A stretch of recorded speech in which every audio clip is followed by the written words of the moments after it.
And welcome to the SpartanMag.com VCast. Jim Comparoni, Paul Konyndyk, Breslin Center, Michigan State defeated Maryland today 63-54. Michigan State improves to 14-8, 6-5 in the Big Ten. First time all year they've been above 500 in the Big Ten.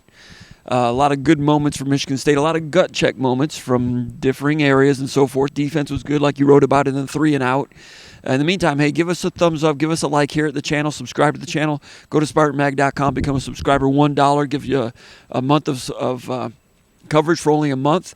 As we got the late signing day coming up, football recruiting will be back in focus in a few days next week, and Michigan State trying to sock away victories to become NCAA tournament worthy once again, going for 26 straight years, whatever it is, the longest streak in the history of college basketball for one coach at one institution, and Michigan State took a step in that direction today.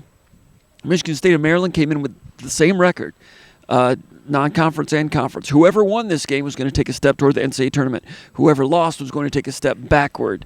Michigan State, this is a big win for them. It gets them. It puts a win in the bank, but even more so, they avoided what would have been close to a devastating loss. It would have put them back in a deeper hole, a hole they've been trying to dig out of since December. But now they've got the head above water and all those other metaphors. Michigan State got it done from a lot of different angles today, Paul. I think Izzo felt pretty good about it, all things considered. Yeah, absolutely. We look at, because we're old, we look at the NCAA tournament as how many games above 500 are you in conference play, and it's not necessarily that. You know, the metrics really favor Michigan State with what they've done so far.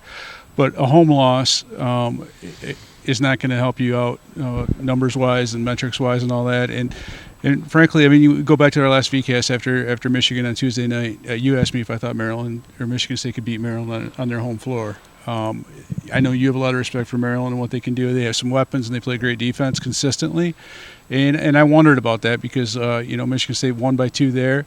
They blitzed them right out of at Maryland, and they blitzed them with a 44-point first half. Maryland held Michigan State to 18 points in the second half of that game. And if you look at this game, and if you asked me, Jim, you gave me one of these Jack Evelyn questions. What would you say if Michigan State only had 4 transition points in this game and Jahmir Young scores 31? Ooh, how would you feel about that? And I would say there's a good chance that Michigan State loses this game. That's exactly what happened, and Michigan State gutted out a tough win. And they did it with some heroics from a lot of different guys. And they showed some resolve that, frankly, we haven't seen. It's not just that they out-rebounded Maryland today. It's that they got the rebounds they needed when it mattered. And, so some of the things we've been talking about, like rebounding and that type of thing, it's not are you getting out-rebounded at a team, it's are you getting rebounds when you need them in the second half. And Michigan State got those today, and some guys didn't shoot particularly well.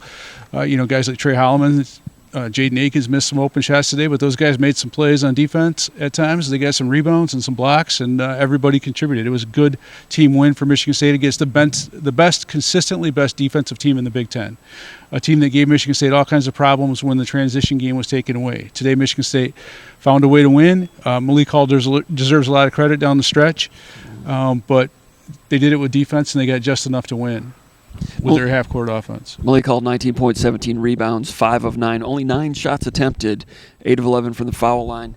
Efficient. Had some weak moments here and there on the glass. Izzo got after him a few times, got after him at halftime and some timeouts and so forth. Izzo with some interesting comments about Malik Hall. He says Malik Hall often says to him, "What do you want from me, coach?" And today Izzo made the comment, exactly what we saw from you in the second half. Maryland had just taken that 1-point lead, first time they had led the entire game. And a few moments after that, Malik Hall with that big three-pointer. You and I have been talking about his ability to shoot from range and what it means to this offense and to this team to have the stretch four, be able to be a stretch four, which means stretching the defense, which means being a threat from three-point range.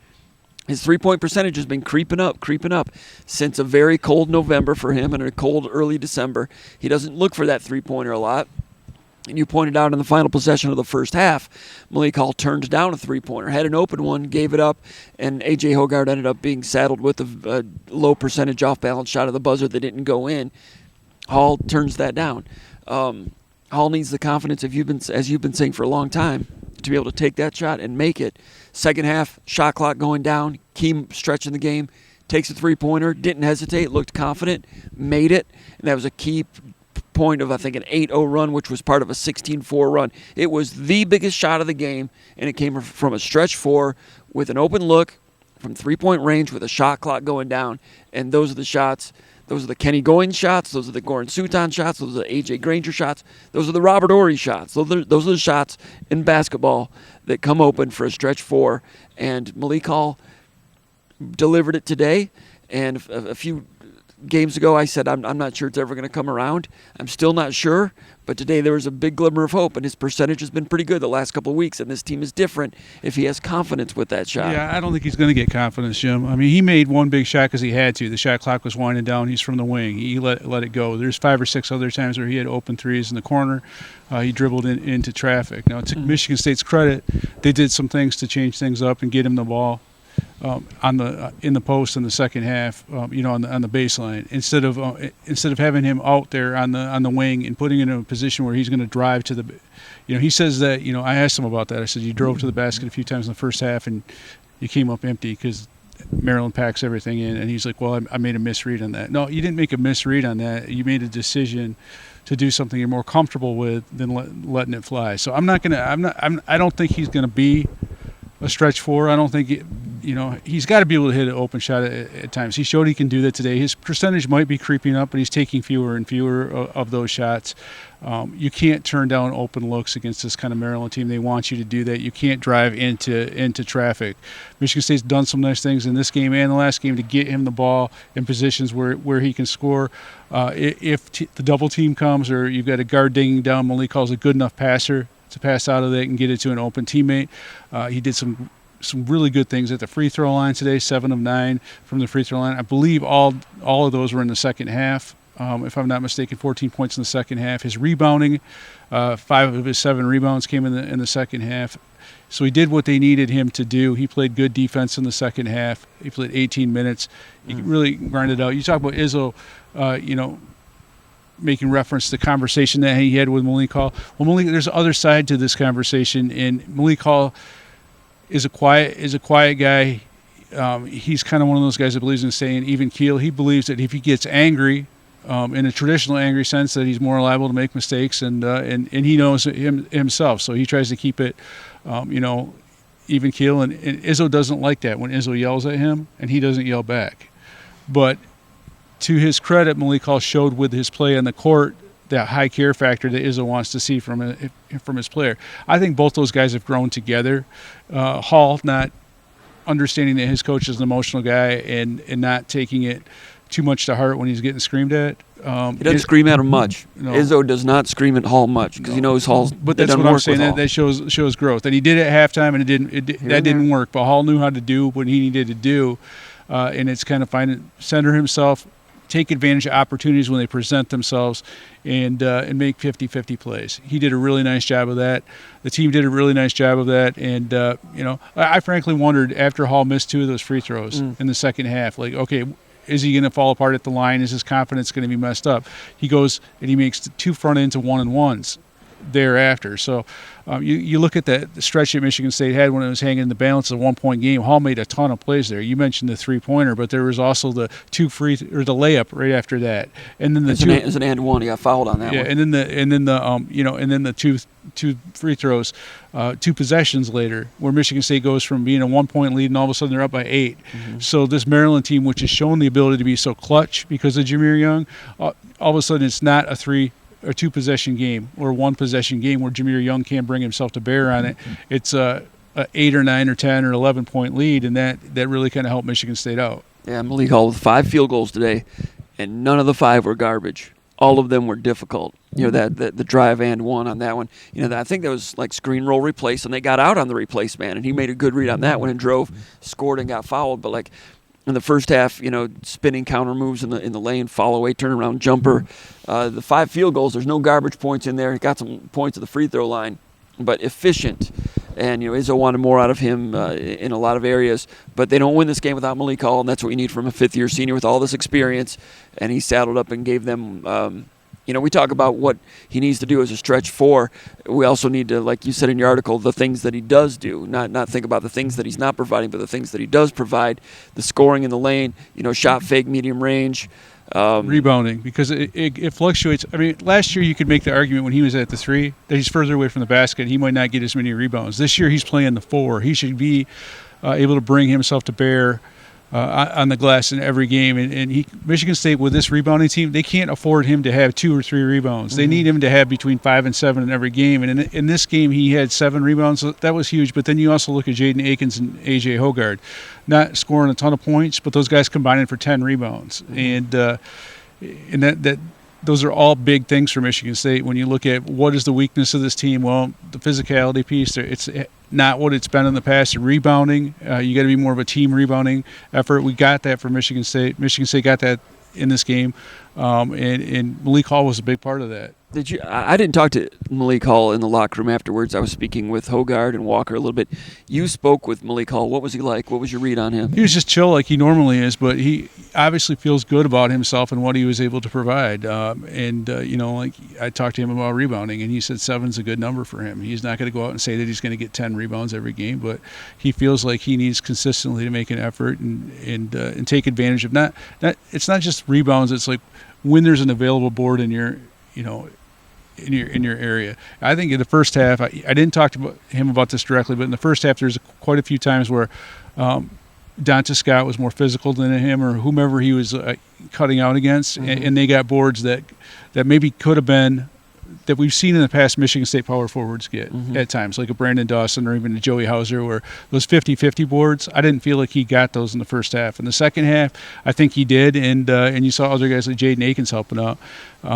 But he was feeling good that he was able to rise to the occasion. I didn't talk to him about hitting the 3. I just talked to him about playing good defense, rebounding at a high level while playing 18 minutes. I mean, that's not easy against a physical team like Maryland. The fact that he played 18 minutes is huge, that he was able to sustain that. And the other thing I talked to him about is the timing of when Michigan State was getting rebounds. This was a game where Maryland and Michigan State were within 1 or 2 rebounds of each other for most of the game. And down the stretch, Michigan State started pulling away in some of those like 50-50 numbers. And in other games, other close games this year, where a team's been more physical than Michigan State, we've seen the opposite happen. You think back to the Wisconsin game, Northwestern at times, where Michigan State hasn't been up to the task in some of those like physicality issues in the second half, and it's cost them wins. In this game, they were physical, matched Maryland's physicality, were in some ways more physical than Maryland down the stretch, and they were rewarded for it with a win. It kind of came and went.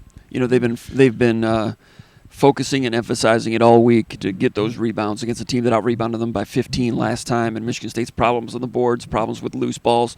They emphasized it all week. And there were times today when Michigan State did it, and other times when it didn't. And that's kind of what's driving Izzo crazy a little bit. I thought Sissoko and Cooper a few times did a good job with that, knocking some balls loose. And Jaden Akins, didn't shoot real well today. Had a really tough defensive assignment, as you pointed out in your article with Jameer Young, and the focus that he had on Young. And Young did score 31, not all against Akins. And Jameer Young is always very complimentary of how difficult it is to guard him and so forth. So Akins had to pour a lot of emphasis into that. So it's difficult to play good defense and then have energy to be efficient on offense. Not that I've ever done it, but that's what they say. And usually, if you're a scorer, they don't ask you to guard the other guy. The top defensive assignment. Sean Respert would never be asked to guard Jameer Young. All right, so Akins had to guard Jameer Young, and he didn't shoot like he did against Michigan. Had a big catch and shoot coming out of a timeout off a curl pin down at a key moment, and then later hit a 3 in the corner off an offensive rebound from a teammate. But Izzo mentioned there was a play in the first half where there was kind of a fumbled ball at midcourt, and Izzo's big on if there's a fumble, the closest guy to it dive, and the second guy dive. If nothing else, State's going to get the ball. If nothing else, it's going to be a scrum tie-up. But for the other team to win a fumbled loose ball, that's sacrilegious to Izzo. They won the loose ball, got a layup. Loose ball, it's a fumble. Michigan State has the ball. It's a fumble. Akins fumbles it, and Akins doesn't get on the floor for it. Maryland goes on the floor for it, returns it for a touchdown. That goes against every fiber of Izzo's being. So Izzo reminded in Izzo's way to Akins about that one. So Akins has an error there, plays good defense here, and then late in the game chases down a range offensive rebound to extend a possession with 2 minutes to go, which pretty much cinched the game. So it kind of comes and goes for some of these guys. They're searching for it. It's a moving target, but it's still like herding cats out there a little bit, Paul. So the beginning of the game, the first 5 minutes, like Mady Sissoko, he comes out there and he dominates in a lot of ways, and there's a lot of hustle stuff. He was on the floor more than I've seen him tonight, and that doesn't show up in the box score, but he had some tie-ups on the floor. There was one time where he missed a rebound. He went down and he pulled it out of a guy's hands. I don't remember who it was either Julian Reese or Dante Scott, but from a sitting position, he grabs a rebound out of someone's hands, and that first 5 minutes, I know Mady didn't do a ton in this game, but everything he did mattered, and his physicality, the tone that he set, forced Julian Reese, to commit 2 fouls in that first part. I think seeing Mady play well in the first 5 minutes brought something out of Cooper, but then you look at it, even like Sissoko in the second half, he had a big block shot. After Maryland did take their first lead of the game, Sissoko throws down a lob dunk on a feed from Hogard, I think those are the tone-setting type of plays that you've got to have. I think it does ebb and flow when you play against a team like Maryland because because they are consistently more physical than any team that they play, and they do it game in and game out. Like for Michigan State, I'm not sure these guys all have it in their DNA. I've seen Akins go in and get a lot of offensive boards. We've seen a bunch of tips this year. I think he does a pretty nice job. But I also think that those Michigan State guards are. It's tough because you're getting manhandled as well. We saw Akins almost get a concussion on one on one play today, and but I think they showed Jason Young through a ball screen. Yeah, and they I mean, and it ain't easy. I mean, Young got off some. It's really hard to fight through ball screen, especially when the officials aren't calling it. Officials call moving screens in different ways, but they never seem to call. They never seem to call certain kinds of them.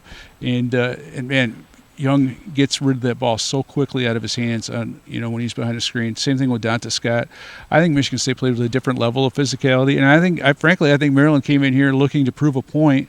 And because they did dominate Michigan State in the second half, they felt embarrassed. Of the first game, they felt embarrassed. They gave up 44 points. They felt like the only reason Michigan State beat them in that first game was transition in the first half and not playing good transition defense. They played great transition defense in this game. Took away a key staple of what Michigan State likes to do. They played physical throughout. They were betting that Michigan State couldn't match their physicality. Michigan State did that. Yeah, Rutgers. I mean, Maryland played well today, and they look like an NCAA tournament team to me. The wins and losses don't bear that out, but when you look at who they just had just played, they just beaten Iowa on the road. They were at the end of a 3-day, 3 games in 7 days type of thing, and then they beat Nebraska by 20, which was the third game in 7 days. So the game at Iowa was a short turnaround, which always hurts Michigan State. Maryland won that game and won that one and played tough here on this one. With games coming up against Rutgers, this is who they've got coming up. These are wins for Maryland, potentially. Rutgers, Iowa, Ohio State, and then they play Rutgers again. And they have Illinois at home. They beat Illinois on the road.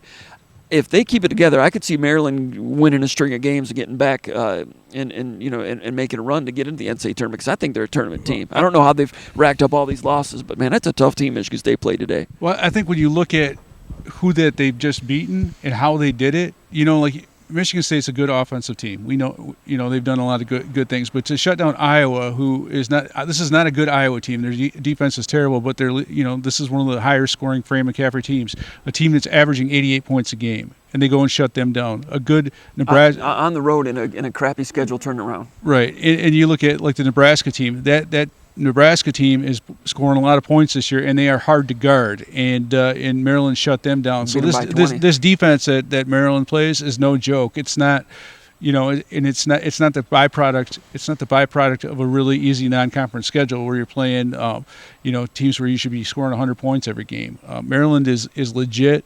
I think they've got some good pieces. Jameer Young's a great guard. Dante Scott, man, he's playing well. The one thing they don't have is they don't have another scorer, perimeter scorer. That's their big weakness. if they had one more perimeter scorer, if they had a guy that could be a spot-up shooter, to go with Donta Scott and to go with Jameer Young and Julian Reese, this team would be lights out. But it's a big win for Michigan State. it is, and you and I both felt like this was a toss-up game. And it really kind of felt like Maryland might have a little bit of momentum, and when they have and confidence from the way they finished that last game against Michigan State, this is their one chance. This is, you talk about the poor schedule they have coming up. They have a chance to rack up wins, but this was their one big chance for a quad one win, and they came in here trying to prove something. And I give Michigan State a lot of credit because this is the best. This is probably the best I've seen them get punched in the face and keep on punching back. Exactly. That's a great way to put it. In the first game, Michigan State missed 29 shots, only had 2 offensive rebounds. 29 misses, 2 offensive rebounds, 6%. They don't keep stats on these, but that's got to be the worst offensive rebound percentage, one of the worst in the Izzo era, to only get 2 offensive rebounds on 29 misses. Today they missed 30, basically the same number, 12 offensive rebounds. And a couple of those were Cooper, which led directly to a couple second chance points for Tyson Walker in the first half. Cooper did a few of those things well. Cooper also played some really good ball screen defense, moving his feet well. A couple times when he had to guard Donta Scott, and Scott tried to drive on him, and Cooper's not quite at 6'10", isn't quite able to guard 6'7.5" Donta Scott off the dribble. Donta Scott, an old wily veteran. He's good off the dribble. That's when Scott was wise to say, this guy's going to guard me out here. Okay, I'm going to take him off the dribble. Did it twice, then Michigan State changed it back up, put Malik Hall back in the game. That's why Malik Hall had to play 34 minutes. But Cooper gave him a look there to possibly, possibly step outside of his comfort zone and talent level of talent. To do something that he's not capable of. Didn't quite happen, but they had a little confidence to give him a shot at that because he was doing it so well as a 5 jumping out on ball screens. And with Sissoko going to the bench, Cooper played late in the game because Cooper was just better at it today than Sissoko was. So many times Cooper would show up as a help man on time and recover. I think that there was, Cooper's just a sophomore, but today I thought that there were some veteran layers to his defensive mentality that I hadn't seen before. We know he can move well laterally. He's worked on his body. Today, I think he was a sophomore plus today, and he played some real good minutes on defense to help keep the boat afloat. Yeah, but a lot of those rebounds too. He had 6 rebounds, which is great for him. But Julian Reese is only playing 13 minutes in this game, and that really opens up a lot for Michigan State's bigs. They better out-rebound Maryland when Julian Reese isn't in the game. So, Monty sets the tone early. Cooper has a great game. I thought even Jackson Kohler came in and did some decent things when he played. But he was out there with Cooper, which was different. But the physicality piece that Michigan State brought to bear on this game, that's something that I'd like to see moving forward. And it's something that you've got to have when you play these teams for a second time. Minnesota on Tuesday, they're going to be ready. They're going to be ready for Michigan State. They just beat Northwestern today, right? But here's the deal. I mean, like we talk about like that Spartan Mag Live we did the other night a couple weeks ago. You're talking about the schedule coming up. Is this a win? Is this a win? The one thing we really don't account for in those is on paper. We don't account for the fact that I believe it's almost 80% of the teams in the Big Ten are losing the road. On the road on. I think it's 77% of the road teams have lost this year. So we talk about the Big Ten, maybe not being as good as it has been, and there are some teams that are down. Rutgers is down. Michigan is down. Iowa is down. They score a lot of points, but they're down. But there's also teams that are better.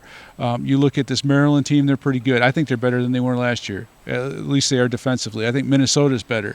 Penn State is under or at 500, but they're scary. And they just beat the heck out of Indiana today without Kanye Clary, their best player. So it is not easy winning on the road. And Penn State won at home against Wisconsin, right? Right. And when we did that Spartan Mag Live about 2 weeks ago, we kind of mapped out the next 11 games on the schedule. I think 5 have been played since then, and we've got all 5 right. By the way, we had the loss at Wisconsin, and the others were wins. We knew it wouldn't be easy. winning at Maryland. And we're not going to be right the rest of the way. I mean, we're going to be right on some of them, but I'm sure we'll be wrong on some of them as well. Well, they eked out the win against Minnesota, eked out a win against Maryland. Now they go on the road.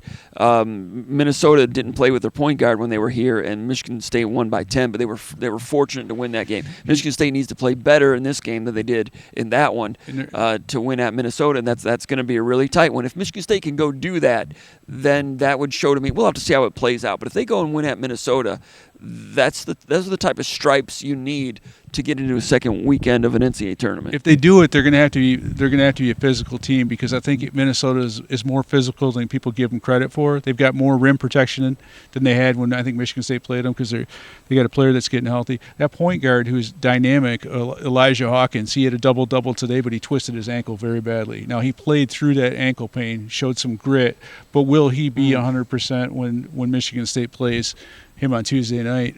That's what happened last time. He was injured, but he finished the game, right, and then he didn't play against Michigan State. Right. So I think it's the same ankle. Okay. I'm guessing it's the same ankle. Yeah. They went and retaped it for that game. He finished. He had like 12 points and 11 assists in that game. He's a dynamic player, but what makes him so effective is his, the extra gears that he has. If he's playing with a twisted ankle, is he going to have those same gears? And if Michigan State plays defense as well as they played today, it's going to be, it's going to be tough for Minnesota to kind of have the success that they had today. What Michigan State needs to avoid is what they had when they played at Northwestern. I realize Northwestern is good, and that's a long time ago. But I think Michigan State had won 4 or 5 in a row at that point. So they didn't have their back against the wall. This casualness. They went in that game, and they were missing box outs, and Hogard was kind of foggy, and Northwestern's good, and Northwestern was the better team that day. Maybe they're still the better team at this point. But Michigan State, when they lost at Wisconsin, I think they'd won 4 or 5 in a row. Now Michigan State's won 4 out of their last 5. They have to make sure they don't get caught watching the paint dry. They need to stay on it and get 2 games above 500 in the Big Ten, and continue to add on to it and build toward being the type of team that can be dangerous in March. And Izzo liked a lot of what he saw today.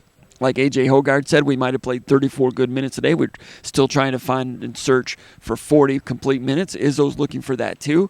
And Izzo's usually pretty good at getting a team to max out whatever its potential is by late February.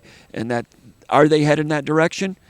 If they can win at Minnesota, win at Penn State, win at Michigan, that might not sound daunting, but in this conference, to your point, it'll take a good team to win all 3 of those games. You get Illinois back here. They don't match up well with Illinois. That's next week. So a lot of tests coming up, and this is a Michigan State team that needs to keep socking away wins. The one thing that concerns me a little bit is, Malik Hall, I think, when he has trouble sustaining it from one game to the next, it's when he's played a lot of minutes, or it's a short turnaround type of thing. I wonder him playing.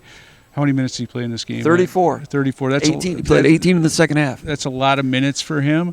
So I know it seems like, these are college kids or whatever, but some guys have the horsepower to, like we've seen this over the years. Like a guy like Brandon Dawson, or a guy like Miles Bridges or Jaren Jackson. It might be easier for him to re-energize than a guy that maybe doesn't have as much athleticism. And this is one of those things where you wonder about the leadership. Malik Hall is really good in practice. He's really good with his teammates. But when you go on the road in a game like this, you really kind of maybe have to have a little bit of fire. Who are they going to have provide the leadership to get up for this next game? They shouldn't have a difficulty getting up for this game, because they know when Minnesota was here that it was not easy. And that's a tough matchup too. Going back to the Malik Hall thing, if he has to guard Dawson Garcia, who is a big dude, who has a lot more pounds on Malik Hall than some other guys, is skilled and athletic. That took a lot out of Malik Hall defensively when they played the first time. I remember talking to Hall in the locker room afterwards, and he was like, "That guy's no joke. He's really good." So if that's a matchup that they have to see again, it's going to take I'm not going to say Herculean effort on Malik Hall's part, but he is really going to have to saddle up, and it's not going to be easy. That's 2 tough matchups in a row. Donta Scott, not easy. Dawson Garcia, not easy. And in the second half, even though Hall was on the floor as much as he was, you saw Hogard on Donta Scott quite a bit late, and so. And that was a little bit different. And they moved Scott to the 3 a little bit. So it was difficult matchups for Michigan State. As far as Hall goes, with Garcia, I mean, Garcia's a former McDonald's All-American at 6'10" with his skill. And if he gets hot at home, that's a problem. And Andy's more like, I know like everyone talks about skill with him, but in the games I've watched, I've been impressed with, he's more physical than people realize. Oh, yeah. And that's kind of like, that's my fear for Malik Hall. He can match the skill, the finesse guys, but this Dawson Garcia has some physicality better than advertised to go with that skill. Now, we talked about fast break. It wasn't there because Maryland plays good transition defense and so forth. But also, if Michigan State wants to be the type of transition team that they think they are, they got to play more than 7 guys. If you're going to play, and they would like to, but they're kind of painted into a corner. They had to win today, and all these games are close. So they don't feel comfortable playing Kohler more minutes and Cohen Carr more minutes and Booker any minutes. So when you're only playing 7 guys, you can only ask your guys to sprint so much. Right. And guys are playing 34 minutes. Tyson Walker's playing 34 minutes with a groin situation, asking him to, sprint the right lane and transition all the time. It's just not doable. So Malik Hall at the 4, he's the guy that inbounds it in the blitz counter break. So the other team scores. He's got to get it. He's got to hustle, get it in, get it out, and sprint to the top of the key for the ball reversal. You do that over and over and over and over, even if you're not getting shots out of it. Right. That's the system. That's what you have to do. If you're playing 34 minutes, you're not going to do that as well, and you're not going to ask them to do that as well. So Cohen Carr plays, 3 minutes today, and in this game, 5 minutes. A little bit at the 4, mostly the 3. Jackson Kohler plays 3 minutes. When, Kohler played pretty well out there, made a nice shot, and then just they don't feel comfortable putting him back in there. For this team to, have all the layers in place for March, I think Kohler and Carr have to be available to play more minutes. That comes down to earning trust when you're on the court, earning trust in practice and so forth. It's a delicate situation. But like I said, with that record, you're painted into a corner, and all these close games, it's just hard to get them developmental minutes. Yeah, and when you have guys, honestly, when you have guys like Maryland that get the ball out of there as quickly, as Jameer Young and Donta Scott, it's really hard for the ball screen guy. It's really hard. Minnesota's going to be a problem too. They've got guards that get that ball out of their hands quickly. It's going to be hard for the ball screen defense guys. Cohen Carr, you'd like to think that because it's the second time they're playing them, that he has familiarity with that team, that he could build upon that, and maybe he can. I don't know, but your point is an excellent one. All right, so we'll keep an eye on them. Big one coming up against the Gophers, and then Illinois is right after that at home, right? Is that right? Something like that. And we were asking Tyson Walker about that after practice this week, and he said, I honestly do not know who we play after Maryland. I think that's great. Tunnel vision, focus. Izzo said he had some discussions with Walker and Hogard this week, and he's been having discussions with them over the last 2 or 3 years. But Izzo, it's kind of back and forth, ebb and flow. Izzo feels like there was some traction there with those seniors coming down the stretch. They need every little bit they can to get the most out of this team, which still has the potential to make some noise as we head toward March. Anything else, Paul? For Paul Konyndyk, my name is Jim Comparoni. You've been watching the VCast from the Breslin Center with the Spartans for SpartanMag.com.